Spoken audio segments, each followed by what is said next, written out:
새위격으로 이해되고 유일하고 단일한 본질이신 삼위동질의 하나님, 모든 사람의 양심에 형벌에 대한 두려움과 상급에 대한 소망을 두시고 그 양심이 증거가 되어 자기 안에 있는 생각들이 서로 고발하기도 하며 때로는 변명하기도 하게 하신 하나님 앞에 나왔습니다. 하나님은 저희 본성 빛 안에서도 해야 할 것과 하지 말아야 할 것을 구별하게 하셨고 이 지식은 머리보다도 의지에 더 중요하게 나타나도록 하셨습니다. 또 저희 의지에도 중요하게 충분히 인식하게 하셨고 뿌리를 내려 순종으로 실제 열매를 맺게도 말씀하셨습니다. 저희 마음에 선과 악에 대한 규칙과 개념이 되는 법을 주셔서 사회를 유지하게 하셨고 미덕을 격려하고 악행을 또한 금지하기도 하셨습니다. 그리고 무엇보다 이제는 하나님께서 본성의 빛보다 더 선명한 말씀의 법과 율법의 법 앞에 저희를 모이게 하셨습니다. 저에게 선의 기준이 되는 것과 명문화된 최고의 선이 없었다면 저희는 선이라는 것이 무엇인지 알지 못했을 것입니다. 하나님은 사람이 타락하기 전에도 선이 무엇이고 악이 무엇인지 분명하게 말씀해 주셨습니다.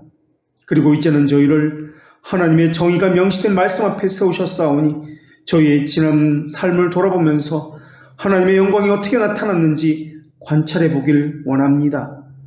저희가 저희 일상에서 선과 악을 알게 하는 나무 열매라는 성례를 대하면서 늘 하나님의 말씀에 순종하였는지 저희 자신의 양심과 순종을 살필 때 무엇을 하든지 하나님께 돌아오게 했는지 하나님께 더 나아가게 했는지 저희 존재의 이유가 무엇인지를 적절한 것들을 저희에게 가르쳐 주시옵소서.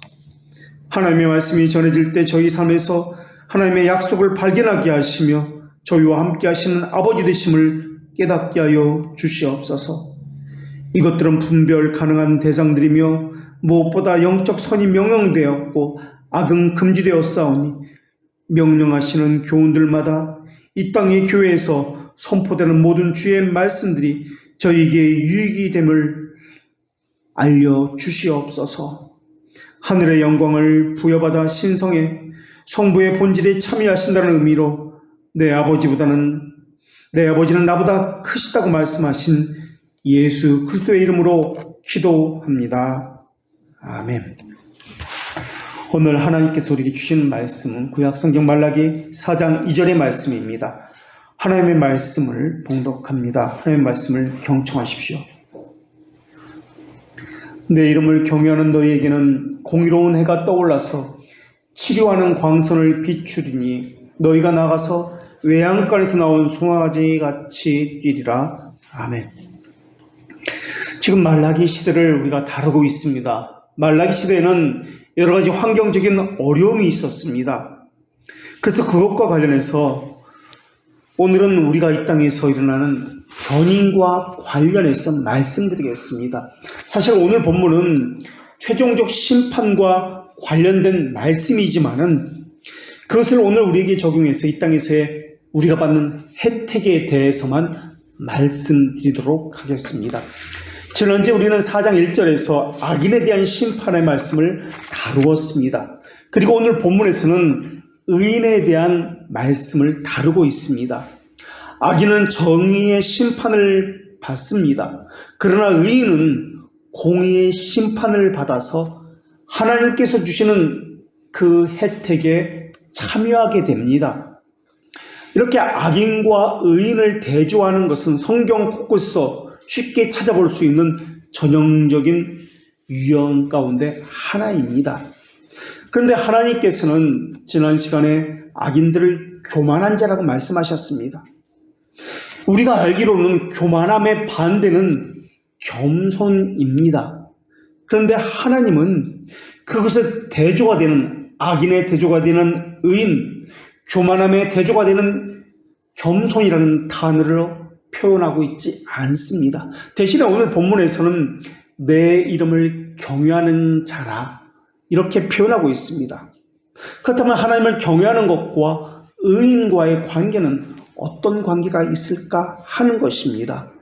이 말씀은 앞선 말라기 3장 16절의 말씀과 관련이 되어지는데, 이 표현은 당시 이스라엘이 악을 자행하는 이유가 하나님을 경외하지 않는 것과 연결되어 있다는 것을 말해주고 있습니다. 이런 측면에서 심판의 대상인 이 악인들은 여호와 이름을 경외하지 않는 자들이었습니다. 그래서 오늘 본문에서는 여호와 이름을 경외하는 자들을 이들이 바로 의인이다 라고 말씀하고 있는 것입니다. 여호와의 이름을 경외하는 자들이라는 말의 의미는 문자적으로 여호와를 경외하는 자들을 위하여, 그리고 여호와의 이름을 깊이 생각하는 자들을 위하여라는 것이 문자적인 의미입니다. 그러니까 여호와를 경외하는 자라는 말의 의미는 무엇이냐면, 여호와를 단지 그 호칭을 경외한다는 말의 의미가 아니라 하나님의 성품, 하나님의 행하심, 인격과 같은 전 존재를 깊이 생각하는 자들이 여호와를 경외하는 자들이다 라고 말씀하고 있는 것입니다. 여호와 이름을 깊이 생각한다는 것은 여호와의 성품, 행하심, 인격을 헤아리고 그것에 부합하는 삶을 살고자 애쓴다는 의미입니다. 예를 들어서 하나님께서 하시다고 하는 것을 믿고 있다면 그렇게 믿으며 사는 것을 의미합니다. 우리 안에 일어나는 모든 일이 사실 우리는 이해할 수 없습니다. 그러나 이해하지 못하더라도 하나님의 선하시다는 것을 믿고 살아야 합니다. 그래서 자기 자신에게 하나님의 선하심과 위배되는 것은 없는지 살피고 있다면 고치는 것이 하나님의 선하심을 믿는다는 말입니다. 하나님의 속성 하나하나 다 믿어야 하며 이것을 자신에게 다 하나하나 적용시켜야만 합니다. 그런데 우리는 그렇지 못할 때가 너무나 많이 있습니다. 선하다는 것을 믿지 못합니다. 의심합니다. 불안에 떨고 염려하고 바람에 부는 촛불처럼 우리의 마음은 늘 흔들립니다. 믿음이 크다는 말의 의미는 단지 뜨거운 열정을 갖는다는 말도 아니고 신앙적인 활동이 많다는 말도 아닙니다. 믿음이 크다는 말의 의미는 부피를 말하는 것이 아니라 무게를 말합니다. 마태복음 13장에 보면은 아주 작다는 이 작음의 상징이 겨자씨라는 이 비유가 나옵니다. 천국은 마치 사람이 자기 밭에 갖다 심은 겨자씨 한 알과 같다라고 그렇게 말씀합니다.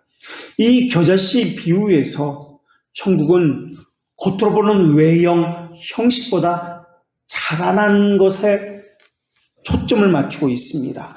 자라난다는 것은 생명이 있다는 것을 전제로 하는 말입니다.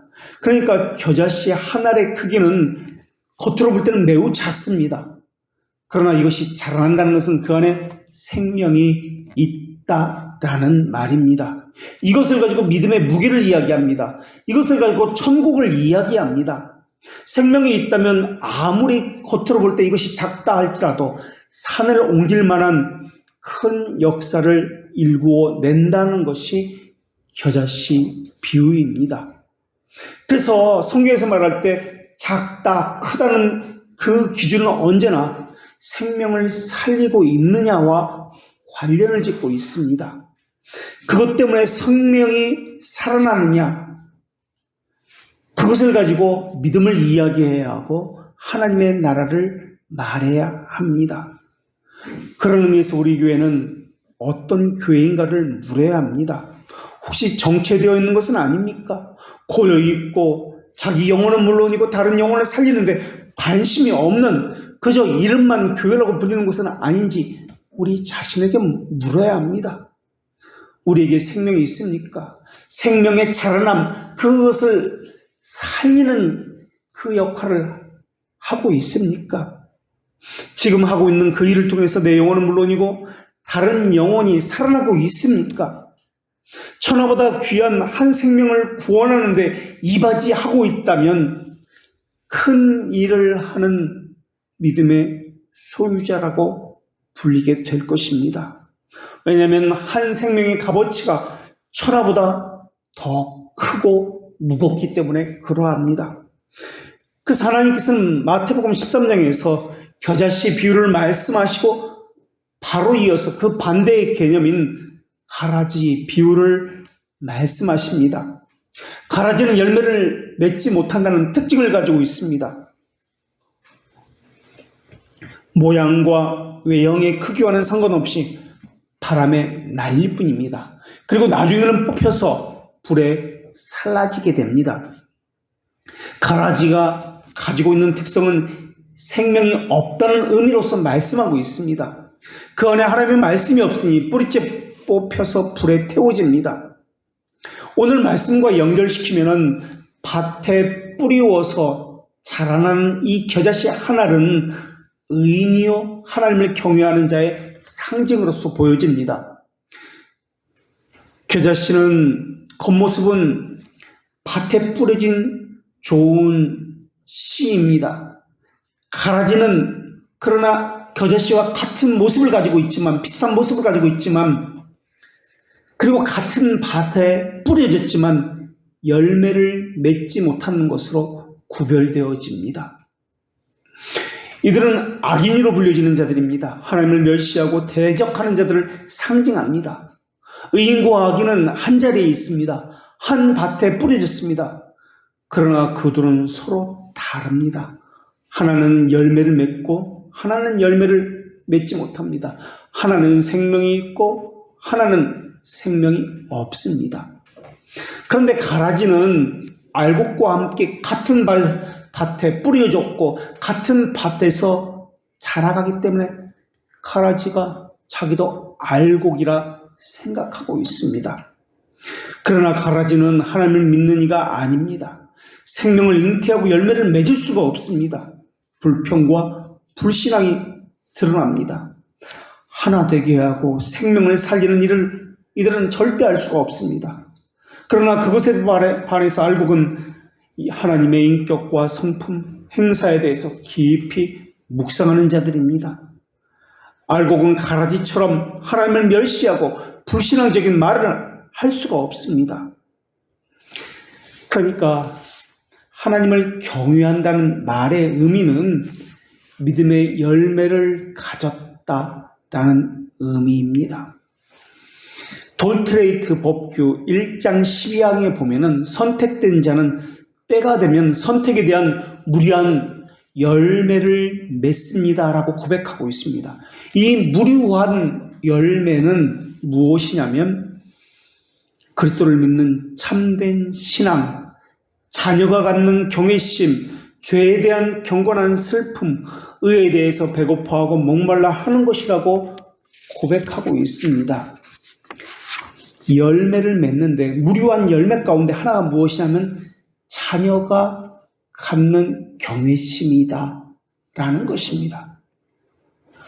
그러니까 오늘 본문에서 말씀하고 있는 대로 하나님을 경외하는 것입니다. 그런데 말라기 시대의 악인들은 하나님을 경외함이 없습니다. 다시 말하면 열매를 맺지 못하는 사람이다 라는 것입니다. 돌트레이트 법규 5장 12항에서도 견인의 확실성을 말하면서 겸손, 효성스러운 경외심, 참된 경건과 온갖 환난 속에서의 인내와 열정적인 기도와 고난 속에서의 지조와 진리의 고백이다 라고 말씀하고 있습니다. 하나님의 자녀가 가지고 있는 특징, 그들은 열매를 맺습니다. 그 열매가 바로 오늘 본문에서 말씀하는 하나님을 경외하는 것을 이야기합니다.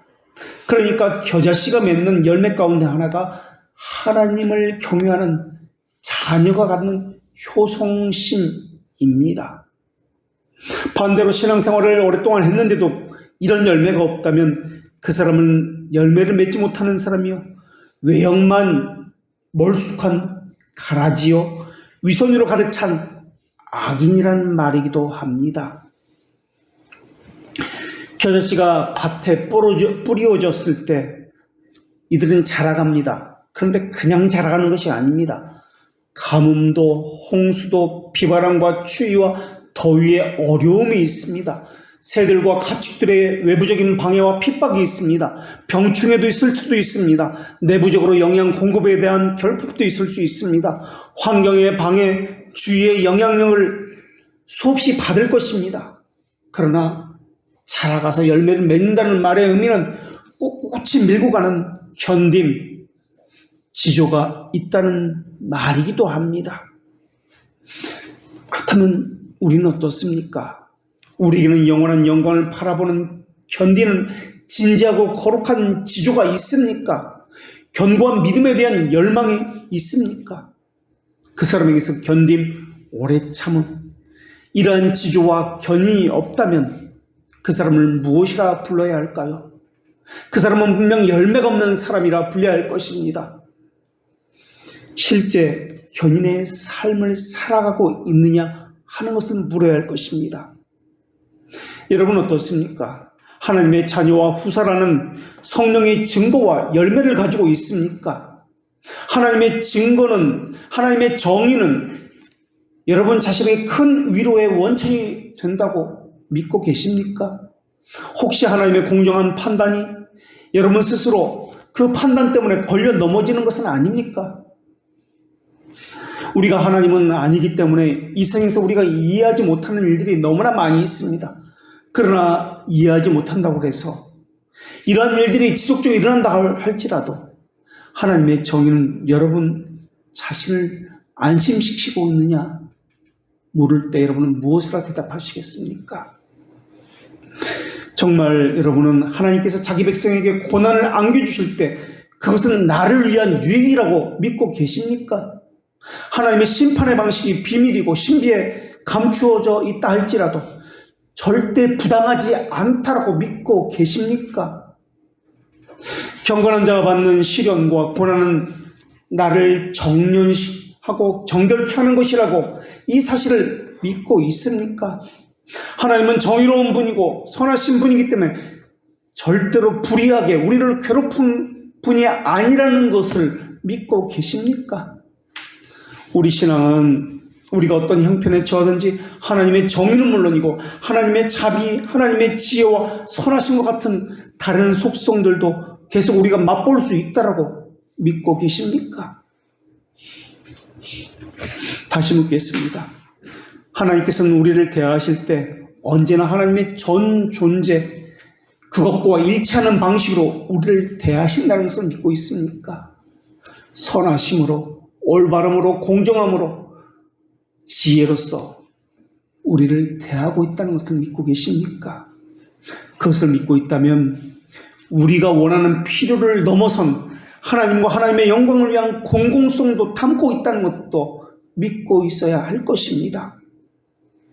그리고 하나님은 정의로운 분이기 때문에 죄에 대해서 반드시 징벌을 내리신다는 것도 믿고 있어야 할 것이며 동시에 하나님은 자비로운 분이기 때문에 그 죄의 책임도 죄의 싹도 감경시켜 주신다는 하나님의 자비로우심도 믿고 있어야 할 것입니다.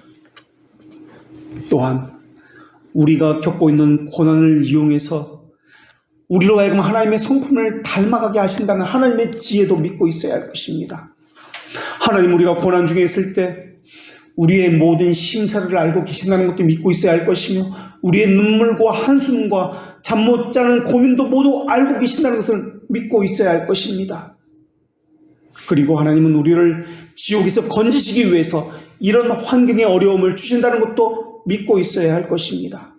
그 모든 것이 하나님의 선하심이요 거룩하심이요 하나님의 정의와 자비라는 것을 믿고 있어야 할 것입니다.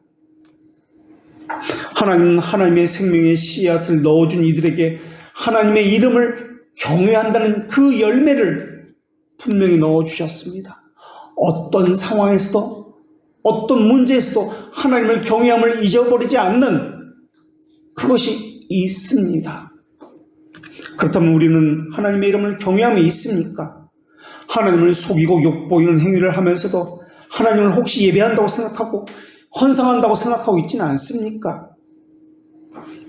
하나님은 오늘 본문에서 분명히 말씀하고 있습니다. 하나님의 이름을 경외하는 자들에게 그 열매를 맺는 자들에게 공의로운 해가 떠올라서 치료하는 광선을 비출 것이다 라고 말입니다.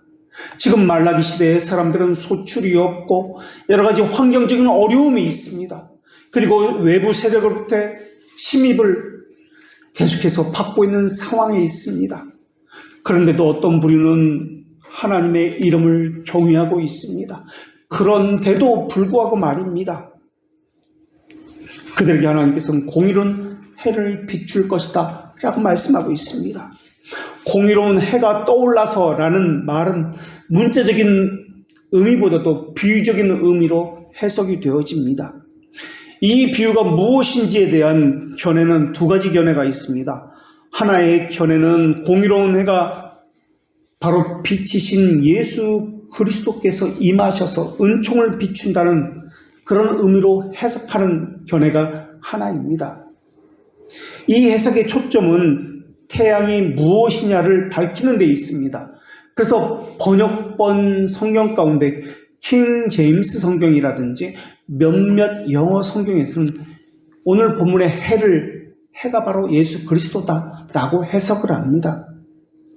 그런데 이런 해석에 대해서 문제를 제기할 때 신약 성경에서는 그리스도를 의의 태양이다라고 표현한 적이 단 한 번도 없다는 사실로 문제를 제기합니다. 물론 성경에서는 여러 곳에서 예수 그리스도를 빛으로 오셨다, 빛이시다 라고 묘사하는 곳은 찾아볼 수 있습니다. 또 다른 해석은 여호와의 공의로운 날이 이 날에 초점을 맞춰서 새롭게 시작된다는 의미로 해석하는 견해가 있습니다. 그래서 공의로운 해라고 할 때 첫 번째 견해는 태양에 초점을 맞춰서 그 태양이 바로 예수 그리스도다라고 해석을 한다면 이 두 번째 견해는 태양이 아니라 공의로운 날, 이 공의에 초점을 맞춘 해석입니다. 공의에 초점을 맞춘 해석을 취한다면 공의로운 해가 떠오른다라는 말의 의미는 모든 어려움, 어두움, 슬픔, 부조리, 불법은 물러가게 하고 하나님의 의로운 심판의 날이 밝을 것이다 라는 의미입니다. 하나님을 경외하지 않는 이들에겐 그날은 어둠의 날이 될 것이고 고통의 날이요 슬피 울며 이를 가는 날이 될 것이며 용광로 속의 지푸라기처럼 완전히 타버리는 날이 될 것이지만은 하나님의 이름을 경외하는 이들에게는 그날은 정당성을 인정받는 날이요 억울함을 벗는 날이요 모든 눈물이 씻기는 회복의 날이 될 것입니다. 웨스트민스터 신앙고백서 33장 2항에 의하면 하나님께서 심판날을 그날을 정하신 목적을 두 가지로 밝히시고 있습니다. 선택된 자에게는 영원한 구원을 베풀어서 하나님의 자비의 영광을 명시하기 위함이요 사악하고 불순종하고 유기된 자들에게는 저주를 베풀어 하나님의 정의의 영광을 베풀기 위함이다라고 밝히고 있습니다. 그래서 의인은 영생의 의리고 주님 앞에서 충만한 기쁨과 쉼을 얻게 될 것이고 하나님을 모르고 예수 그리스도의 복음에 복종하지 않는 자들은 그러한 하나님의 이름을 경외하지 않는 사악한 자들은 영원한 고뇌에 던져져서 영원한 멸망을 받을 것이다 라는 것입니다. 그런데 오늘 본문에 이 공의로운 해가 떠오른다고 할 때 이 공의라는 단어가 저스티스가 아니라 라이처스니스라는 단어입니다. 그래서 이 영어로 라이처스니스라는 이 단어를 하나님을 경외하는 것과 연결시키고 있습니다. 저스티스, 이 심판은 정의의 심판은 유기된 자에게 내려지는 심판입니다. 유기된 자들은 그리스도께서 받으신 정의의 심판을 수용하지 않는 자들이기 때문에 그들 자신이 직접 하나님께서 내리시는 하나님의 정의의 심판을 그들이 받아야만 합니다. 하나님은 정의로우시며 본질적으로 비할 데 없이 의로운 분이기 때문에 그러합니다. 그래서 하나님의 정의는 아담과 맺으신 언약에서도 볼 수가 있는데 하나님은 아담과 하와가 행복하게 사는데 필요한 모든 것을 주셨습니다. 그래서 아담과 하와는 하나님에 대해서 하나님이 불공정하다고 비난할 수가 없습니다. 어떤 경우에도 말입니다.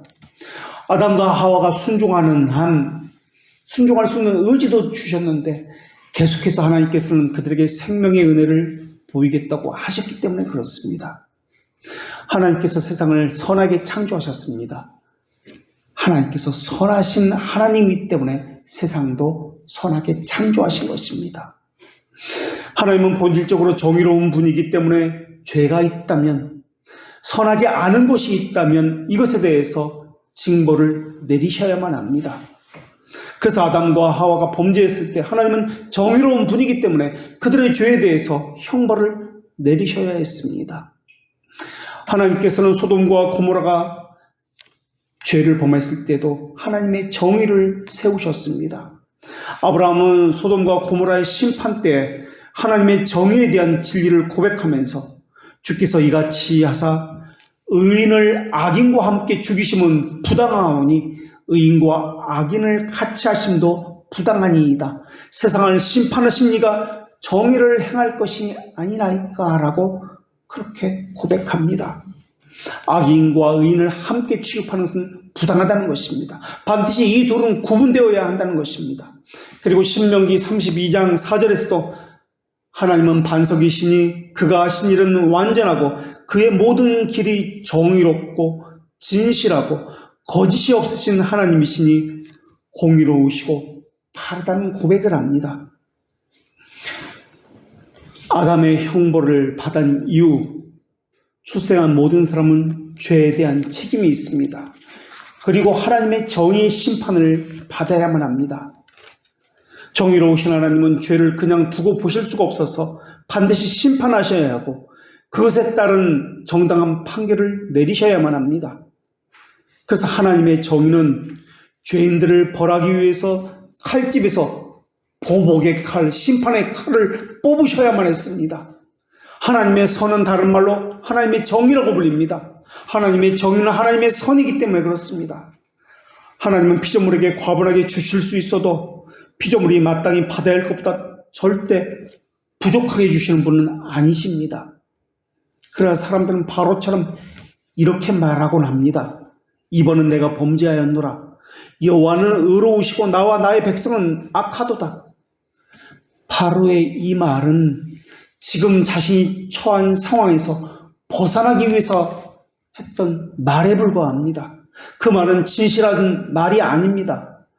말과 행동이 다른 말입니다. 하나님 이것에 대해서도 정의 심판을 내리셔야만 합니다. 하나님은 불공평과 불의가 없으시고 사람을 외모로 보지 아니하시고 뇌물을 받지 아니하시고 부정의 원인과 결과가 아니라고 말씀하셨기 때문에 모든 죄에 대해서 흠에 대해서 반드시 심판하시는 분이 하나님이기 때문에 그렇습니다. 거룩하신 하나님으로서 거룩을 훼손시키는 이러한 것을 용납할 수 없기 때문에 그렇습니다. 하나님은 하나님의 본질을 사랑하십니다. 하나님이 사랑이시라는 말의 의미는 하나님이 가진 정의, 선하심을 시행하기를 사랑한다는 말의 의미지 악과 죄까지도 모든 것을 사랑한다는 말의 의미가 아닙니다. 죄인을 사하려면 하나님의 정의를 만족시킬 만한 속죄가 있어야만 합니다. 그래서 로마서에서도 죄인을 구원하는 일에 있어서 하나님의 정의에 강조점을 두고 설명하고 있습니다. 정의는 엄격한 눈으로 죄를 바라보라고 요구하고 있습니다. 하나님의 자비는 긍휼한 마음으로 비참한 자들을 용서하라고 간구하고 있습니다. 정의는 하나님의 선함을 만족하라고 요구하고 있고 악인들의 파멸의 표를 던지라고 요구하고 있습니다. 그러나 하나님의 자비는 구원의 표에 던지라고 요구하고 있습니다. 하나님의 정의는 칼을 뽑아서 범죄자들을 처단하고 그들의 피를 적시려고 하고 있습니다. 그러나 하나님의 자비는 칼을 멈추고 죄인을 가슴을 향하던 그 칼의 방향을 돌리려고 하고 있습니다. 정의의 칼은 날카롭게 칼을 갈고 있으며 자비의 칼은 무디게 만들려고 하고 있습니다. 양쪽의 요구가 모두 강경합니다. 그래서 하나님의 지혜가 이때 나서서 삼위 하나님의 협약에 의해서 정의를 만족시켰고 하나님의 자비도 만족시켰습니다. 그 하나님의 정의와 자비를 만족시킨 것은 하나님이신 예수 그리스도께서 이 땅에 육신을 입고 오셔서 하나님의 정의의 심판을 죄인들을 대신해서 받으신 것입니다. 그래서 몸소 희생 제물이 되신 것이고 하나님의 정의를 만족시킨 것입니다. 그래서 하나님의 정의의 심판의 입장에서 보면 하나님은 소멸하는 분이요 하나님의 성난 사자요 무장한 전사에 비유하고 있습니다. 이것은 하나님의 정의를 말하기 위해서 사용된 비유들입니다. 하나님은 모든 사람의 행위에 대해서 갚으시는 분이기 때문에 그러합니다. 동시에 하나님은 사랑이 많으시고 인자가 많으신 하나님이라고 불리고 있습니다. 하나님은 그래서 상한 갈대도 꺾지 아니하시고 꺼져가는 심지도 불지 않으시는 분이라고 또한 묘사되고 있습니다. 하나님은 정의로우시고 그리고 거룩한 분이기 때문에 여기에 대해 만족을 이루셔야 하는 분입니다. 거룩은 죄와는 반대되는 지점에 있다는 것을 말하고 있습니다. 이것에 대해서 하나님은 보응적 정의를 내리셔야만 합니다. 반대로 동시에 하나님은 자비로우신 분이기 때문에 이것에 대해서도 자비를 나타내셔야만 합니다. 살아가면서 악을 많이 본 사람들은 하나님의 정의에 대해서 소중히 여기게 될 것입니다. 하나님께서 악인에게 보응을 내리신다는 것을 믿기 때문에 그렇습니다. 하나님은 의로운 재판장이시며 매일 분노하시는 하나님이시로다 라는 고백을 하게 되는 것은 당연합니다. 그래서 시편 기자는 사람이 회개하지 아니하면 하나님이 그의 칼을 가시며 그의 활을 이미 당겨 예비하셨도다. 죽일 도구를 또한 예비하시며 그가 만드는 화살은 불화살이로다 라고 고백을 합니다. 그 불화살이 향하고 있는 것은 어디입니까? 혹시 나는 예외라고 생각하고 있지는 않습니까? 모든 사람은 하나님의 정의의 심판을 받아야만 합니다. 정의는 하나님의 무한한 위엄에 대해 범한 죄의 처벌을 요구하고 있기 때문에 그렇습니다. 사람은 어떤 사람이든 하나님의 정의를 만족시킬 수 없습니다. 그래서 그리스도께서 이 땅에 오신 것입니다. 그래서 하나님의 정의의 심판을 받으셨습니다. 정의의 심판을 받으시고 십자가에서 이루신 그 속죄는 동시에 하나님의 정의롭기도 하시고 자비롭기도 하시는 분이라는 것을 우리에게 알려주고 있습니다. 정의롭다는 말의 의미는 모든 죄와 악인에 대해서 심판한다는 말의 의미요. 그것은 우리 역시 마찬가지입니다. 자비롭다는 말은 그리스도의 속죄사를 믿고 수용하는 자들에게는 하나님의 정의의 심판을 받은 예수 그리스도를 통해서 그 심판이 이미 이루어졌다라는 것을 명시한다는 말의 의미이기도 합니다. 마치 출애굽시기에 어린 양의 피를 받은 그 집을 죽음이 그저 지나갔던 것처럼 그 유월절처럼 말입니다.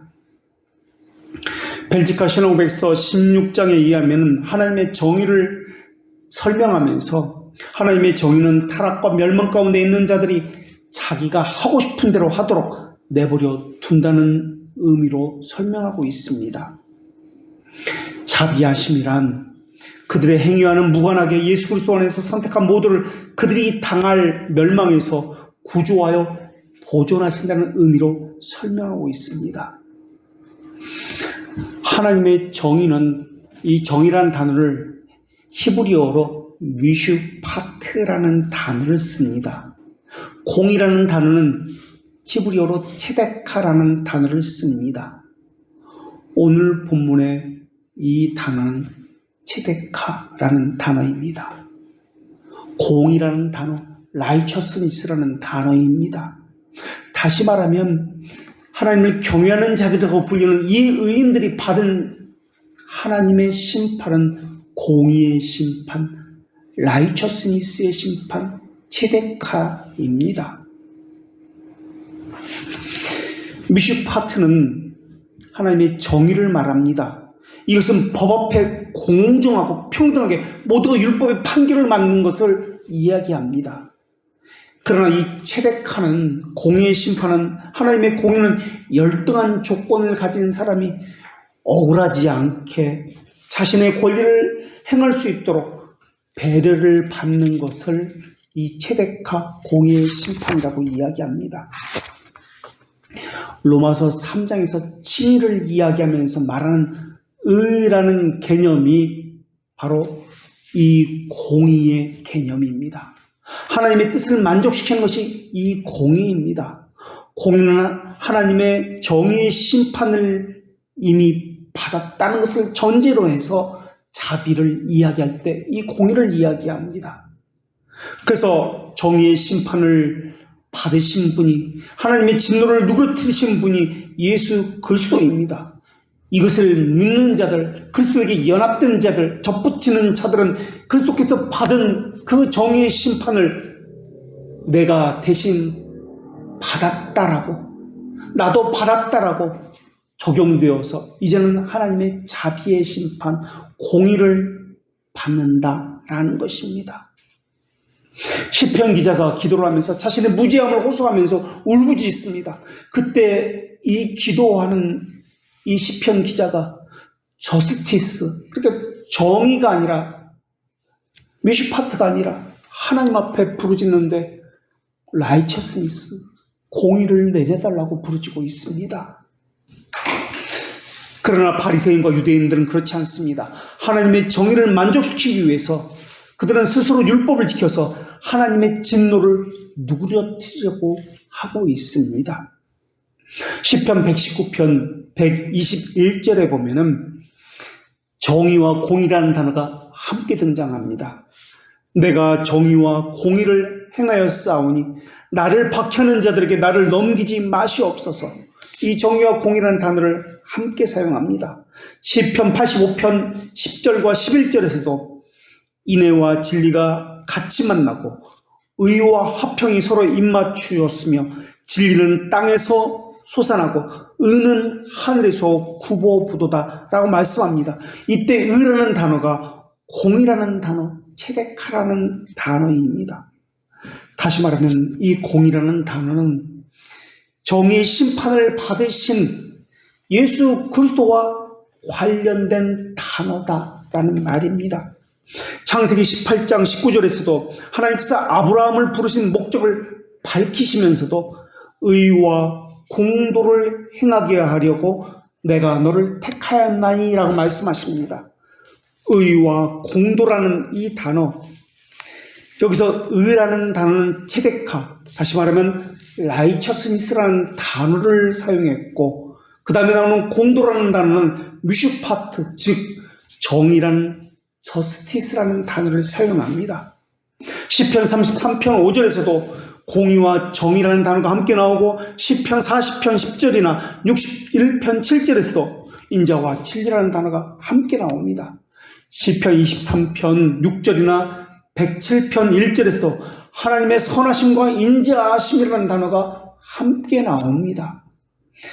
진리는 선하신 하나님, 다시 말하면 선하다는 것은 정의의 하나님, 다시 말하면 창조주 하나님과 관련을 맺고 있는 단어이며, 공의는 구속주 하나님, 자비하신 하나님, 인자하신 하나님, 예수 그리스도와 관련을 맺고 있는 단어입니다.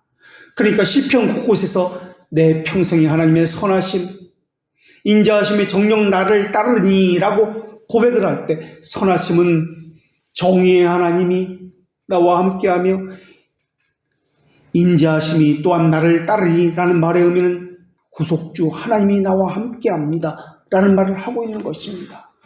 정의와 공의가 내게 함께 있습니다. 그러다가 시편 후반부에는 선하심이라는 말이 아예 나오지 않습니다.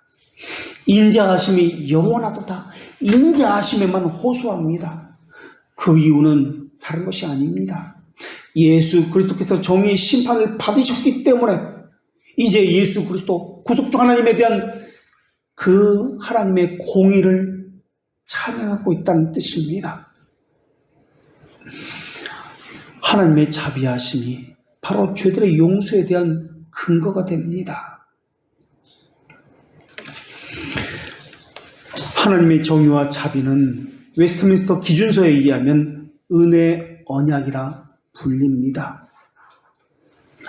하이델베르크 교리문답서에서도 구문에서 인간의 타락에 대해서 고백하고 10문부터 16문까지 하나님의 정의를 그 다음 자비에 대한 고백을 합니다.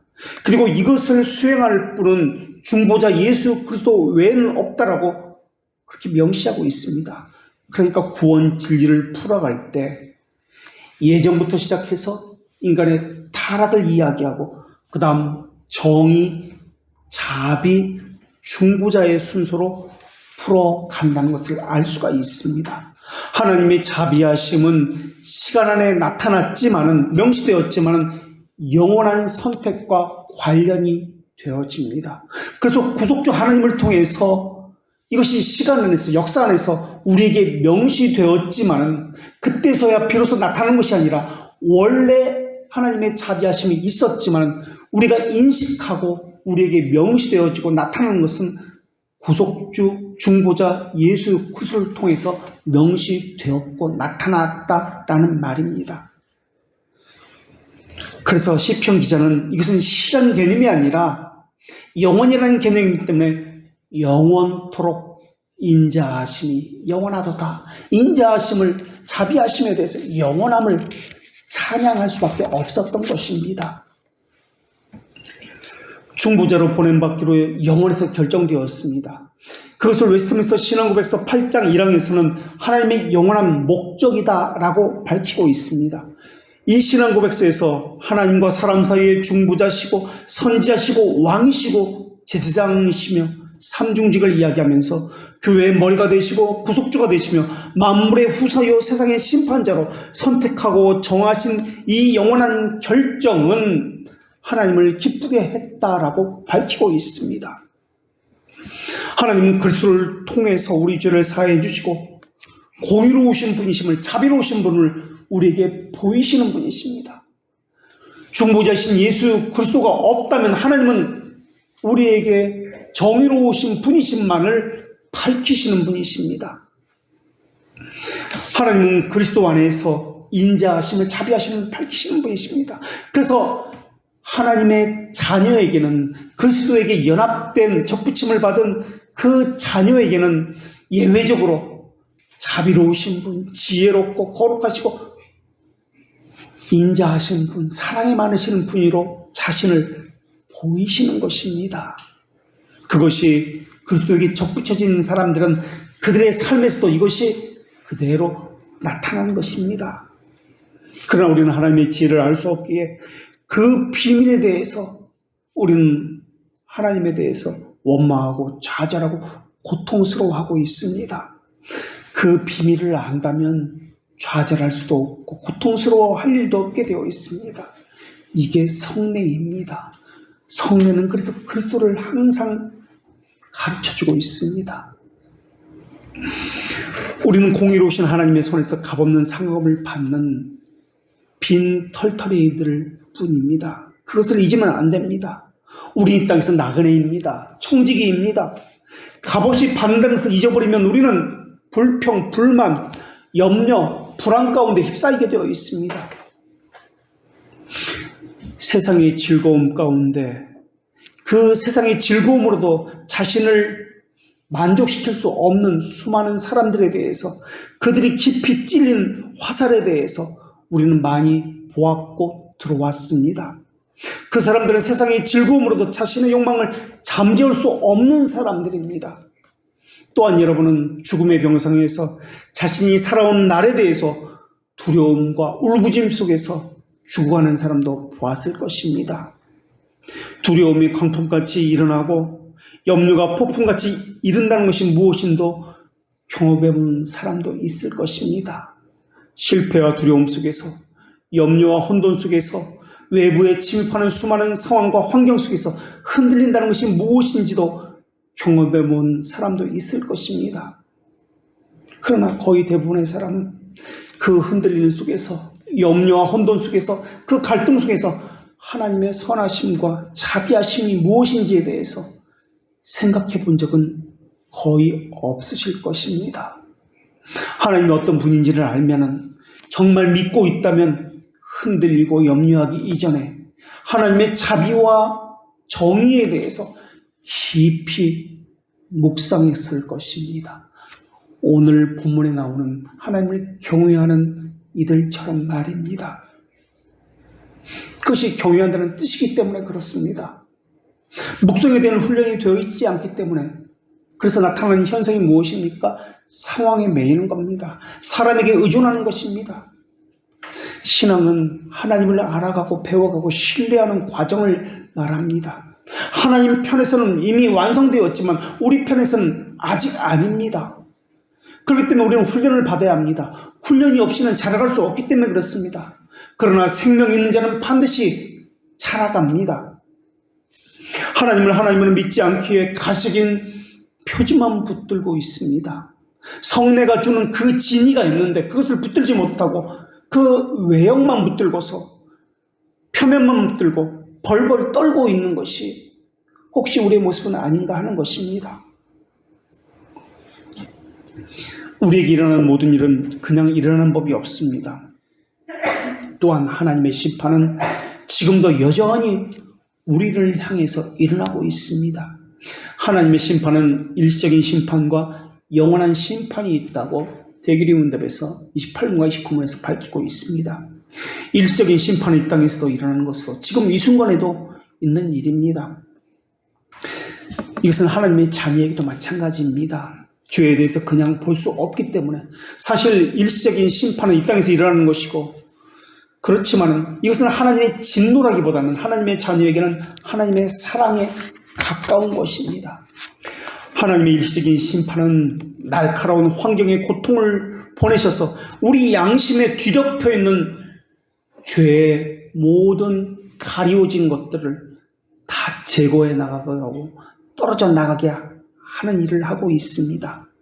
하나님의 법을 가리워버린 우리의 못된 성품들을 하나님이 보내신 심판의 불칼들에 의해서 제거해 나가고 있습니다. 이러할 때 우리는 괴롭다는 말을 씁니다. 우리는 힘들다는 말을 쓰고 마음이 두렵다는 말을 씁니다. 사람들이 두려워한다는 말의 의미는 자기를 두렵게 하는 존재가 있다는 것을 말해줍니다. 자신의 행동을 해명해야 할 탁월한 존재가 있다는 것도 말해줍니다. 만약 하나님께서 계시지 않다면 우리 안에는 두려움도 불안도 없을 것입니다. 그러나 하나님은 우리를 향해서 보내시는 환경은 하나님의 자녀를 두렵게 하는 목적이 아니라 우리를 고치시기 위한 목적으로 이러한 것들을 보내시는 것입니다. 중생의 목적도 견인의 목적도 거룩한 사람이 되게 하기 위해서입니다. 우리를 부르신 것도 마찬가지입니다. 거룩하지 않은 사람입니다. 그런데 거룩하게 만들어 가시는 것입니다. 이 거룩하게 만들어 가시는 것은 거룩하다고 선언하는 그것에 그치는 것이 아닙니다. 실제 거룩하도록 만들어 가시는 것입니다. 그래서 실제로 거룩한 사람이 되게 하시는 것입니다. 오늘 본문에서는 그러한 표현을 비유적으로 공의로운 광선으로 치료하신다라고 표현하고 있습니다. 오늘 본문에서 말하는 이 치료는 궁극적으로 완전한 치료를 말하는 것으로 영육간에 실제로 온전하게 되는 것을 이야기합니다. 치료하는 광선을 비추리니라는 말씀은 문자적으로 그 날개들 안에 있는 치유라는 의미입니다. 그래서 개역 개정판 우리 사용하는 성경에 보면은 광선이라는 이 단어에 각주를 달아서 날개로 번역할 수 있도록 그 가능성을 열어두었습니다. 여기서 그 날개들이라는 것은 태양에 날개가 있다는 의미가 아니라 태양에서 퍼져나오는 광선이라는 의미로서 그렇게 사용되고 있습니다. 그리고 그 다음에 너희가 나아가서 외양간에서 나온 송아지같이 뛰리라 라는 말씀을 합니다. 그러니까 치료하는 광선이 비추어진 결과 어떤 일이 일어날 것인지에 대한 결과를 말씀하였는데 그 결과로 송아지같이 뛴다라는 말씀을 합니다. 너희는 나가서 라는 단어는 어둡고 캄캄한 곳, 답답한 곳에 갇혀있던 송아지가, 웅크리고 있던 그 자세에 있었던 그 송아지가 이제는 다 떨쳐버리고 밖으로 나가서 햇살 가운데서 빛나는 곳에서 뛰노는 모습을 비유하고 있는 그러한 본문입니다. 너희가 나가서라는 이 단어는 어떤 장소에 안에 있었습니다. 갇혀진 이 답답함 속에 있었습니다. 그런데 이것이 밖으로 나가게 된다는 의미의 동사가 너희가 나가서라는 단어입니다. 이것은 의로운 태양이 떠오르기 전의 상황을 우회적으로 우리에게 보여주는 말씀이기도 합니다. 의로운 태양이 떠오르기 이전에 옥에 갇힌 사람처럼 있습니다. 답답합니다. 그런데 이제 그 광선의 빛이 비추자 모든 상황이 풀려나서 밖으로 뛰어나갑니다. 하나님의 복과 은혜가 얼마나 감격스러운지 역동적으로 표현한 구절이 오늘 본문입니다. 이것이 바로 하나님을 경외하는 사람들의 모습이다라는 것입니다. 다시 말하면 하나님을 경외하는 사람도 옥에 갇힌 사람처럼 웅크리고 있어야 할 때가 있다라는 말입니다. 죄를 제거해내기 위해서 그 정년의 과정이 하나님께서 좋은 유익을 우리에게 주시기 위해서 그 훈련의 과정, 그 고통과 고난의 과정을 거쳐야 합니다라는 것을 말하고 있습니다. 하나님을 경외하는 사람으로 만들어내기 위해서입니다. 어떤 상황에서도 하나님을 신뢰하는 삶을 살도록 하나님께서 훈련시키기 때문에 그러합니다. 그래서 그 어두움 속에 있을 때, 그 갇힘의 상황과 압박과 눌림의 상황 속에 있을 때 하나님을 경외하는 그 사람들도 모욕을 당하고 이들이 하는 주장은 버려지게 될 것이고 무시받게 될 것이고 정의가 이 세상에는 마치 없는 것처럼 전혀 접해보지 못한 것처럼 여겨지게 될 수도 있습니다. 오히려 하나님의 법과 정의는 내게는 골칫덩어리야 라고 여겨지게 될지도 모르겠습니다. 현실과 성경의 말씀의 가르침 속에서 혼돈을 일으킬 수도 있고 상황과 말씀 속에서 갈등과 분쟁의 연속이 일어날 수도 있습니다. 아무리 하나님의 정의가 앞으로 나타날 것이다, 의인들에게는 관을 씌우고 믿지 않는 자들에게는 정죄할 것이다 라고 말씀이 들려진다 할지라도 그런 일은 절대 일어나지 않을 것입니다 라고 생각하는 것처럼 그렇게 생각되어질 수도 있습니다. 그래서 욥도 이렇게 고백했습니다. 나의 형제들이 다 나를 떠났고 나를 아는 모든 사람이 내게 낯선 사람이 되었구나 라고 말입니다. 그때 하나님 우리에게 이렇게 요구하십니다. 너희는 먼저 그의 나라와 그의 의를 더하라. 그리하면 그 모든 것을 더하시리라. 여기서 그의 나라와 그의 의를 구하라 라고 말씀하실 때 이 구하라는 단어는 기도에서 얻어내라는 그런 의미가 아닙니다. 찾아내라는 의미로서 구하라는 단어를 쓴 겁니다. 있다라는 것입니다. 이것을 찾아라는 것입니다. 생존 문제에 급급해하지 말고 하나님의 나라를 볼 수 있는데 너는 지금 보지 못하고 있다. 이 안목을 구해라, 찾아라, 길러라, 그것을 발견해라 라는 의미가 구하라는 단어입니다. 하나님께서 하나님 나라에서 하나님의 뜻대로 하나님의 일을 하시기 때문에 이것을 말씀하신 것입니다. 그래서 하나님의 백성에게는 하나님께서 그 백성에게 어떤 상황마다 주시는 강한 소망과 안위가 항상 들어 있습니다. 이것을 발견해내야 합니다. 이것이 하나님께서 우리에게 주신 말씀이기 때문에 그렇습니다. 강한 소망과 안위는 항상 하나님의 말씀과 함께 우리에게 들려집니다. 그 말씀을 들으면 평강이 오고 태풍처럼 흔들리던 이 창문 흔들리던 믿음이 바로 서게 되고 견고해지고 흔들리지 않게 된다는 것을 말씀해주고 있습니다. 그래서 강한 소망과 안위가 바로 성도의 견인에 대한 성경적 초석입니다. 하나님은 우리에게 상황과 환경도 주십니다. 그 어려움도 주십니다. 그런데 동시에 그것을 견디게 하시고 평강도 다시 되찾게 하는 말씀도 주시는 분이 하나님이십니다. 소망에 관한 견고한 터가 있는데 주께서 자기 백성을 아신다라는 말씀에서 비롯됩니다. 하나님의 자녀는 하나님에게 믿음을 받았기 때문에 하나님에 대해서 알아가기 시작합니다. 말할 수 없는 환경의 어려움 속에서 하나님의 경륜이 무엇인지 조금씩 경험해가기 시작합니다. 고난을 극복하게 되는데, 고난을 극복할 수 있는 신앙의 기반은 부활신앙이라는 것과 섭리신앙이라는 것을 조금씩 알아가기 시작합니다. 속이고 악을 행하는 자는 자기 상황에 따라서 요령 있게 살아가는 것을 배우게 될 것입니다. 그러나 하나님을 경외하는 자는 다른 사람이 보기에는 속이 답답할 정도로 미련하게 하나님의 법대로 살아가는 것을 배웁니다. 경건한 자는 심정적으로 육체적으로도 그렇지 힘들게 마련입니다. 그러나 하나님을 경외하는 자들은 하나님을 인식하는 삶을 배웠기 때문에 그렇게 살아갈 수밖에 없습니다. 그들은 하나님의 나라와 하나님의 의를 구하는 자들이기 때문에 그러합니다. 그러나 회개치 않은 자들에 대해서 말하자면 이들에게는 하나님의 정의만 명시될 뿐입니다. 이들은 파멸로 치닫는 성급한 확신만이 있습니다. 이것을 다른 말로 게으름이라고 이야기합니다. 이 조급한 확신, 그리고 세상을 살아가는 요령만 있을 뿐입니다. 이들은 결국 자기 꾀에 넘어지게 될 것입니다.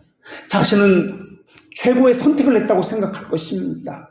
그러나 이것은 최고의 선택이 아니라 파멸의 길로 가는 지름길입니다.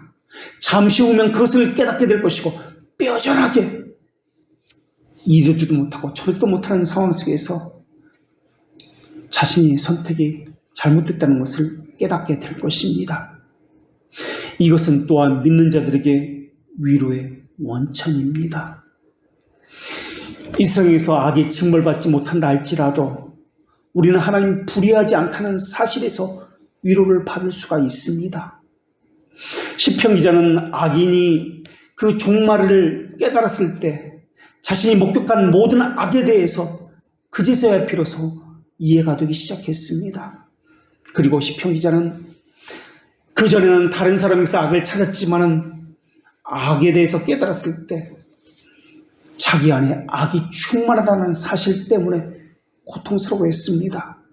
그런데도 불구하고 나를 택하시고 부르시고 거룩하게 만들어 가신다는 그 사실 또한 감사하게 되었습니다. 시편 기자는 처음에는 정의를 부르짖으면서 자신은 무지하다고 하나님 앞에 계속 호소하기 시작했습니다. 그러다가 처음에는 하나님의 정의에 대해서 호소하다가 나중에는 하나님의 자비하심에만 호소하는 것이 남았습니다. 그래서 시편 후반부에는 선하심이라는 단어가 보이지 않고 하나님의 자비하심이 영원하도다 자비하심에만 호소합니다. 성도의 삶에는 이 모든 것들이 다 들어있습니다. 성령께서 허물로 인해서 죽었던 우리를 다시 살리셨다는 것과 새로운 생명을 주셨다는 것이 무엇인지를 실감하게 될 것입니다. 누가 능히 하나님의 택하신 자들을 송사하겠습니까? 의롭다 하신 이는 하나님이시니 누가 그들을 정죄하겠습니까? 죽으실 뿐만 아니라 다시 살아나게 하신 이는 예수 그리스도시니 그는 하나님 우편에 계신 자요 우리를 위해서 간구하는 자 아닙니까? 그러니 누가 그들을 넘어뜨리고 영원한 멸망에 빠뜨릴 수 있겠단 말입니까? 참된 믿음은 중보자 하나님을 믿는 신앙입니다. 신앙이라는 말의 의미는 삶에서 그대로 신뢰하는 것을 말합니다. 믿는 그대로 순종하는 삶을 사는 것을 이야기합니다. 이것에 대한 확고하고 확실한 확신이 참된 믿음이라고 우리는 정의를 내렸습니다. 그러나 이것도 조심해야 합니다. 이것도 사람이 믿는 것이 아니라 하나님 믿도록 훈련시켰다는 의미이며 역사하셨다는 증거이기 때문에 그렇습니다.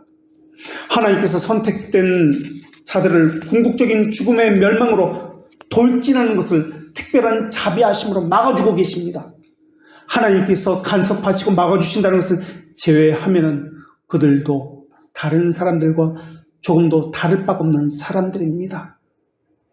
그들이 심한 절망적인 불경건함으로 끌려가지 않는 것은 그들의 천성이 선하기 때문이 아니라 하나님께서 그들을 지키셨고 그들을 보호하기 위해서 하나님께서 그들에게 손을 내밀어 주셨기 때문에 그러합니다. 하나님께서 견인의 의사를 더하지 않으셨다면 그들의 노력도 의지도 모두 실패로 돌아갔을 것입니다.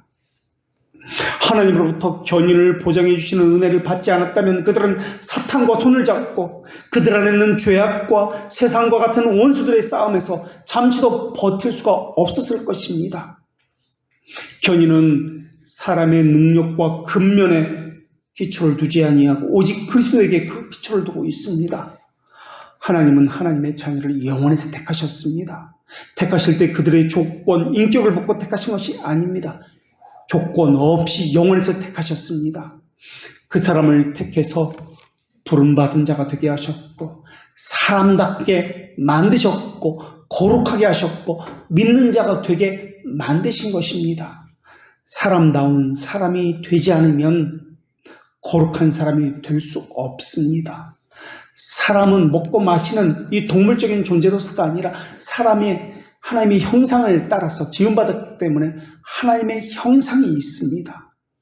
사람다운 사람이 되어야만 거룩한 사람이 될 수 있으며 세상과는 전혀 다른 구별된 거룩한 사람이 되지 않으면 믿는 자가 될 수 없습니다. 그것을 위해서 하나님은 우리에게 우리 자신을 죽이는 훈련을 이 땅에서 철저히 받게 만드십니다. 성급한 확신을 버리게 만드시고 성급한 분노, 성급한 판단, 이것들은 모두 교만한 자들의 것이며 원수들의 것이기 때문에 이것을 버리게 만드십니다. 그래서 인내하는 법, 견인을 배우게 하십니다. 그러나 죄인은 그가 아무리 택자라 할지라도 범죄로부터 자유할 때까지는 하나님의 진노와 저주 아래 있다는 것을 기억해야 할 것입니다. 아무리 구원의 확신이 있고 그리스도에게 접붙여진 사람이라 할지라도 자기 자신을 향한 하나님의 진노와 적대감을 느끼지 않는 자라면 무언가 잘못된 사람일 것입니다. 그것이 없으면 그 누구도 자신이 누구인지에 대해서 진지하게 생각할 수 없기 때문에 그렇습니다. 또 그리스도를 전적으로 의지할 수 없기 때문에 그렇습니다. 그래서 하나님은 좌절의 도구를 먼저 우리에게 보내시는 것입니다. 그런 후에 어느 정도 시간이 지나면 위로와 일으켜 줌을 말씀을 우리에게 보내주시는 것입니다. 그래서 시편 기자의 고백처럼 하나님의 선하심이, 하나님의 정의가, 심판이 먼저 언급됩니다. 그 다음에 인자하심이 평생에 정령 우리를 따라온다라고 고백하는 것입니다. 하나님의 선하심은 죄를 보지 못하는 하나님의 정의를 말하고 우리를 향한 정죄의 심판을 말합니다. 하나님의 정죄는 우리에게 회개를 요구합니다. 회개는 회개에 합당한 삶을 요구합니다. 그러나 하나님의 인자하심은 평생 우리를 따라다니면서 눈물을 씻겨주는 위로를 주고 두려움을 제거하고 평안에서 오는 마음의 안위를 가져다 주는 것입니다. 염려를 소멸시켜주는 강한 소망을 가져다 주는 것이 하나님의 자비하심입니다. 치료하는 광선은 다른 것이 아닙니다. 말씀이며 그리스도이며 하나님의 정결케 하는 거룩한 사역이며 말씀과 우리를 향하신 성령님의 위로하심입니다. 그리고 최종적으로 영원한 심판을 의미하는 것입니다. 우리가 기억해야 할 것은 신자들은 궁극적으로 은혜를 상실할 수 없으나 전적으로 은혜를 상실할 수도 있다는 것입니다. 하나님의 관점에서 이 교리를 바라보면 우리는 끝까지 하나님께서 우리를 보호하시고 지키시라는 의미가 강조됩니다. 그러나 우리 편에서 이것을 바라보면 우리 측면에서는 은혜로부터 절대 떨어져서는 안 된다는 인내의 의미가, 훈련의 의미가 강조되는 것입니다. 그래서 이 진리는 하나님의 보호 그리고 우리의 견인, 이 두 가지 개념이 하나님에서 측면, 우리에서 측면, 하나님에 대한 지식과 사람에 대한 지식, 이 두 가지 개념이 다 들어 있습니다. 그리고 이 보호와 인내는 서로 충돌하지 않습니다. 이 교리를 구원받은 사람에 대한 영원한 보장 교리다라고 이야기합니다. 또 이 교리는 구원받은 사람을 향한 하나님의 완전한 안전을 뜻하는 교리다라고 이야기합니다. 그래서 이 땅에서 하나님을 경외하는 사람이라면 지속적인 환경의 어려움을 겪을 수도 있고 수많은 시험과 훈련을 받을 수도 있습니다.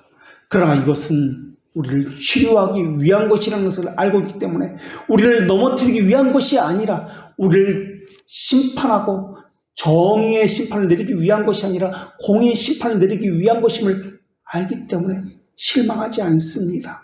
거기에 소망을, 감사를 거기서 발견하게 될 것입니다. 그러면서 하나님의 보호하심은 영원한 언약 안에 보증되어 있기 때문에 하나님께서 지속적으로 그 사람에게 치료하는 광선을 비추신다는 것을 알게 될 것입니다. 그래서 자신 안에 있는 정결치 못하는 것을 점점 제거해 나갈 것입니다. 빌립보서 4장 6절에서 하나님은 아무것도 염려하지 말고 다만 모든 일에 기도와 간구로 너희의 구할 것을 감사함으로 아뢰라고 말씀하셨습니다. 동시에 하나님은 염려하지 말라고 하시면서 생활의 염려로 마음이 둔하여지고 뜻밖의 그날이 덕과 같이 그날에 너희에게 임한다고도 말씀하셨습니다. 우리가 먼저 구해야 할 것은 무엇을 먹을까 무엇을 입을까가 아니라 너희는 먼저 그의 나라와 그의 의를 구하라는 이 말씀에 따르는 것입니다. 그 누구라도 염려로 키를 더할 수가 없습니다. 누가복음 8장 14절에서는 하나님께서 또한 이렇게 말씀하셨는데 이생의 염려와 재물과 향락에 기운이 막혀 온전히 결실하지 못하는 자다라고 말씀하시면서 이들은 가시밭에 가시떨기에 뿌려진 씨와 같다라고 말씀하셨습니다. 그러므로 염려하여 이르기를 무엇을 먹을까 무엇을 마실까 무엇을 입을까 하지 말라. 그러므로 내일 일을 위하여 염려하지 말라. 내일 일은 내일 염려할 것이요 한날의 괴로움은 그날의 족하니라고 말씀하셨습니다. 왜냐하면 하나님을 경외하는 자들은 하나님께서 지키시고 보존할 것이기 때문에 그렇습니다. 또한 염려한다고 하나님의 뜻이 달라지는 것이 아니기 때문에 그렇습니다. 하나님은 반드시 하나님의 뜻을 이루실 것입니다. 하나님은 계속해서 하나님의 자녀에게 치료의 광선을 비추실 것입니다. 그것은 하나님의 공의로운 해에서 비롯된 빛입니다.